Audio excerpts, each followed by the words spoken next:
le système est un des softwares que la 3D Box peut utiliser. Alors le software s'appelle la conversion 2D 3D, qui est basé sur un algorithme mathématique qui va récupérer l'analyse d'image qu'on va lui envoyer en 2D et qui va en temps réel vous transformer les images en 3D. Alors ça paraît un peu magique comme ça et ça intéresse beaucoup les producteurs de pouvoir réaliser cette transformation, mais il y a clairement des limites d'utilisation.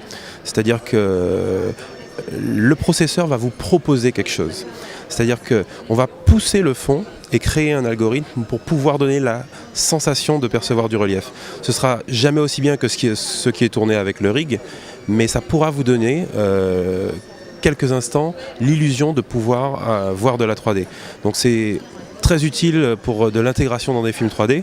Je pense notamment à l'utilisation des archives, d'anciennes archives 2D qui fonctionnent très bien. Ça peut être aussi très utile pour intégrer des plans qui sont difficiles à tourner avec le rig. Par exemple, si vous devez vous mettre sur une grue ou une paluche ou alors dans un endroit confiné, vous pouvez très bien shooter le plan en 2D, faire une conversion de 15, 10, 20 secondes et l'intégrer sans aucun problème dans un film 3D.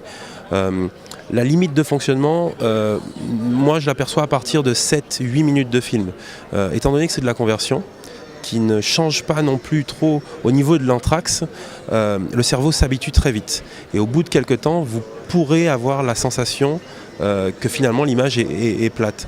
Donc c'est un vrai enjeu de pouvoir maîtriser cette conversion, de ne pas l'utiliser à des mauvaises fins, c'est-à-dire de ne pas penser qu'on puisse convertir 1h30 de film grâce à ce système et de l'utiliser dans des cas bien précis.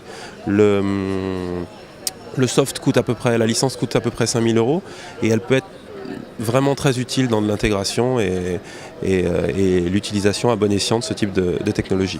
Il y a tout un ensemble de plans qui vont fonctionner et d'autres un peu moins bien. La box vous fait des propositions. Avec ce type de conversion, qui ne sont pas des conversions faites un petit peu comme les films qui sortent actuellement au cinéma, c'est-à-dire qui sont convertis avec ce qu'on appelle du mapping, c'est-à-dire qu'on recrée l'image manquante pour donner du volume. Là, on utilise vraiment un shift mathématique qui va pas vous donner ce volume. Donc les limites sont des limites déjà en termes de profondeur. Vous n'aurez que de la profondeur. C'est impossible d'avoir du jaillissement avec ce type de technologie.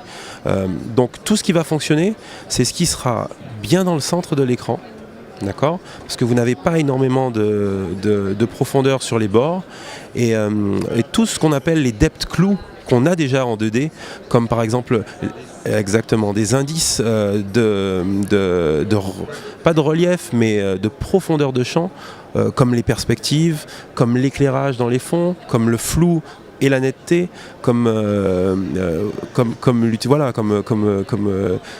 plusieurs éléments qui vont vous permettre d'avoir de la sensation du relief. Dès lors que vous avez déjà ces éléments dans le plan, la box ne fera que les accroître et vous permettra d'avoir une vraie simulation de relief. Donc tout ce qui va être, comme les images du porte-avions que vous avez vues, bien centré dans la profondeur, on aura vraiment cette sensation de relief et ça fonctionne.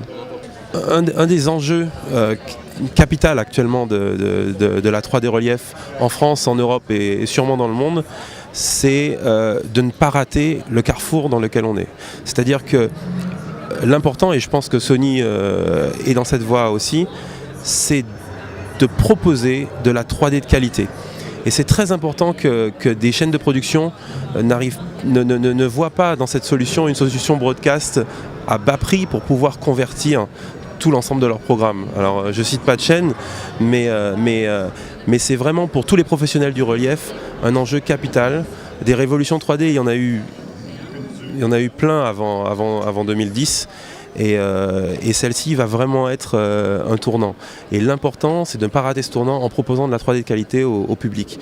Parce que très souvent, le public a décliné l'offre qui était faite parce qu'on allait trop loin dans le jaillissement.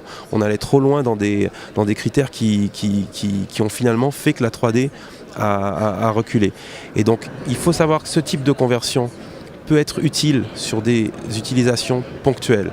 Et que dès lors qu'on balance un film d'1h30, dans ce type de conversion, à la fin du film, les gens diront finalement la 3D, c'est pas si terrible.